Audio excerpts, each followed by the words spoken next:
අපේ මිනිස්සු අසරණ වෙලා ඉන්නේ. ඒ මිනිස්සු කුඹුර නැතුව ඉස්සරහට යන්න බෑ. එල හදන්න නැතුව, වැව හදන්න නැතුව, අමුණ හදන්න නැතුව ඔය අසරණ වෙච්ච මිනිහා ගොඩ ගන්න බෑ.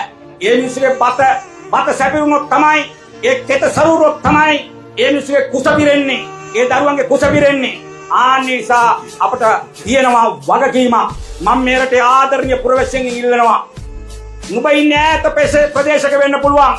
හැබැයි ඔබේ පතට කවදා හරි මේ ඌව වෙල්ලස්සේ හදපු බෝංචි ටික, හදපු කැරට් ටික, හදපු අර්තාපල් ටික, හදපු බීට් ටික, හදපු ගෝව ටික හොඳට වෑංජනයක් පාටපත් කළා ඔබේ පිගානට එන්න ඇති. අපේ මහගලි සීකලාපේ සොරබර වතුරෙන්, මහපාගඩ වතුරෙන්, බත්මැඩිල්ල වතුරෙන්, තල්දෙන වතුරෙන් පෝෂණය වෙච්ච කුඹුරු වල දී හාල් වෙලා ඔබේ පතට එන්න ඇති.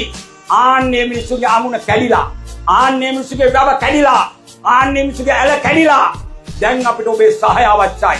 මේ රටේ මේ විපත හරි අපෝ සාගතයක් එන්න දෙන්න බෑ.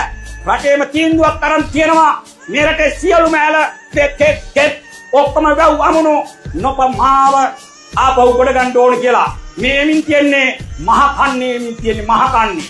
ජලට වඩා මහ තමයි සරු වෙන්නේ. මේ කන්නේ අතහරින්න දෙන්න බෑ.